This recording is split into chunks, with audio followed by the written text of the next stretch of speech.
O filme de hoje é uma surra de sutilezas, né? Eu assisti no cinema com o Thiago Esmeraldo, produtor, amigo meu, produtor de cinema, sabe tudo de cinema. Normalmente, quando a gente vê filme junto, a gente fala pra caramba na volta e aquela coisa. E dessa vez, quando o filme acabou, a gente ficou uns 15 minutos em silêncio, a gente só conseguiu falar, uau, né? Pois é, demorou, é desses. Só pra vocês saberem que o filme é desses. Inclusive, minha ideia era chegar em casa do cinema e já gravar, mas eu não consegui, eu fiquei com ele na cabeça, tentando interpretar algumas coisas, tentando digerir, tentando me recompor de algumas coisas, né? Bom, vamos falar a respeito sem spoilers, vamos lá? Vamos lá.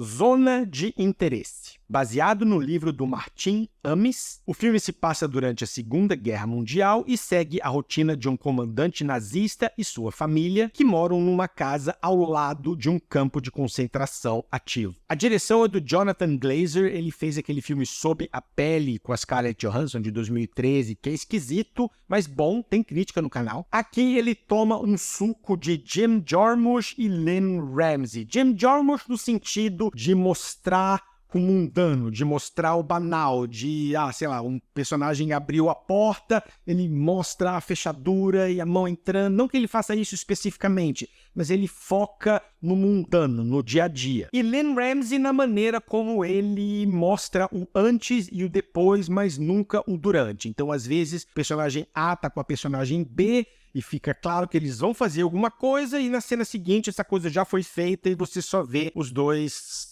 lidando com as consequências. Não sei nem se é justo comparar, falar que ele me lembrou os outros dois, mas é porque a pegada bateu, eu lembrei, então eu fiz essa relação. O diretor nunca te mostra diretamente o que acontece naquele campo de concentração, mas você vê pelas bordas, você vê pelas beiradas, você vê um muro ali, uma parede aqui, uma janela, talvez uma fumaça no céu, e você sabe exatamente o que aquela fumaça significa, e você ouve certas coisas de maneira inquietantemente natural, principalmente quando você percebe como aquilo faz parte da rotina daquela família e, tirando um ou outro incômodo, ninguém mais liga. O diretor constrói a rotina deles quase como se o fato de ter um campo de morte do outro lado do muro fosse um mero detalhe. São pessoas normais vivendo sua vida como se nada tivesse errado. Aquilo nada mais é do que um emprego como tantos outros, e é assustador de ver. O cara lá tem reuniões de trabalho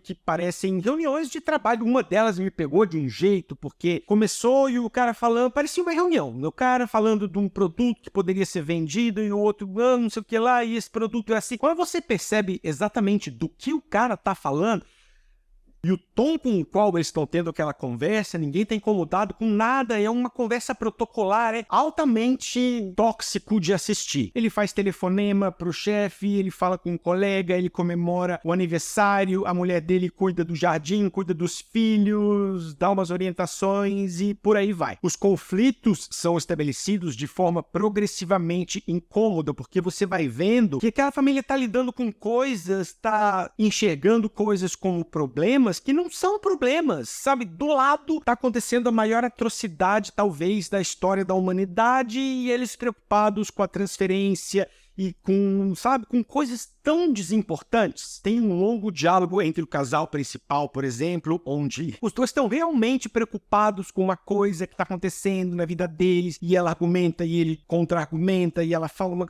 Em momento algum passa pela cabeça de nenhum dos dois que o que eles estão fazendo tá errado, que tem alguma coisa esquisita acontecendo ali, eles abordam tudo, menos o elefante dentro da sala. O diretor aposta num visual bem realista, a câmera dele é muito pouco intrusiva, fica quietinha lá enquanto as pessoas transitam. Chegou a me lembrar um pouco o primeiro Resident Evil, lembra? Quando a câmera não mexia, era estática, e aí a personagemzinha entrava, aí abria e fechava, entrava de novo, e era sempre o mesmo enquadramento. O filme faz um pouco isso, é uma cinematografia rígida. Quanto mais tempo passa, mais a ficha cai, mais normais essas pessoas parecem, mais tridimensionais ficam esses vilões e é horrível de ver. Seria muito mais fácil vilanizar esses personagens com características monstruosas e uma interpretação mais artificial, mas uma coisa assim, eu sou do mal, e eu adoro maldade, eu adoro sofrimento humano, mas não tem nada disso. Eles são assustadoramente humanos e o filme exige muita atenção, muito foco. Você precisa ficar alerta. Por isso que é um desses filmes para ver no cinema. A sonoplastia é sensacional, as coisas que você ouve são realmente perturbadoras e não são sons absolutamente precisos, mas são precisos o suficiente para te dar uma ideia bem clara do que você está ouvindo. O Christian Friedel tá ótimo aqui. Ele faz isso, ele faz você enxergar o personagem como um ser humano. Ele não se vilaniza, ele não age como, sabe, uma pessoa do mal. É quase o contrário, ele parece genuinamente preocupado com o bem-estar dos filhos, com a situação econômica da família, com o bem-estar da mulher. Ele te força a ver o personagem além de um monstro caricato, e eu odiei fazer isso. A última cena dele é muito forte. Ele tá andando despretensiosamente, acontece uma coisa, ele faz uma coisa, quando eu bati o olho eu falei... Por que ele fez isso? Aí depois caiu a ficha de novo. É um desses filmes onde a ficha não cai de uma vez, tá, pessoal? Eu falei, uau! Que cena forte, né? A Sandra Hüller também tá excepcional aqui. Aliás, que ano que essa atriz teve entre esse filme e o Anatomia de uma Queda, pode fechar a conta. E eu a achei mais cruel do que ele. Curiosamente, ele é o personagem que literalmente vai até o campo de concentração todo dia. Ela fica em casa, mas... pelo menos em termos de diálogos, ela parece mais impiedosa e mais cruel do que ele. E também exige uma certa sutileza. Às vezes ela tá falando uma coisa e aí no meio do diálogo ela solta uma coisinha e você fala, louco, ela falou isso? Em outros momentos é menos sutil e aí ela mostra as cartas na mesa e ela, fala mesmo, mas... de uma maneira ou de outra é incômodo pra caramba. A trilha sonora da Mika Levi é esquisitona. Eu acho que foi ela que fez também a trilha do Sob a Pele. É imprevisível pra caramba. A música não entra quando você imagina. Quando entra, ela entra meio torta, meio esquisita, com uma batida mais changas do que chingas. O diretor faz uma coisa que eu não comprei 100%. Ele muda o tipo de câmera, o tipo de visual, para umas sequências onde as coisas vão não muito de acordo com o resto da narrativa. Eu acho que eu entendi o que ele estava querendo dizer, embora o Esmeraldo tenha interpretado um pouquinho diferente, mas dá para ter uma noção do que ele está tentando fazer ali, mas eu acho que vai muito contra o resto da estética e o resto da pegada do filme. Eu fiquei meio assim. E o final, pessoal, o finalzinho mesmo, os últimos minutinhos, uau, também. Não mostra nada demais, mas pelo contexto, pelo que você viu, pela situação de causa e efeito, uau.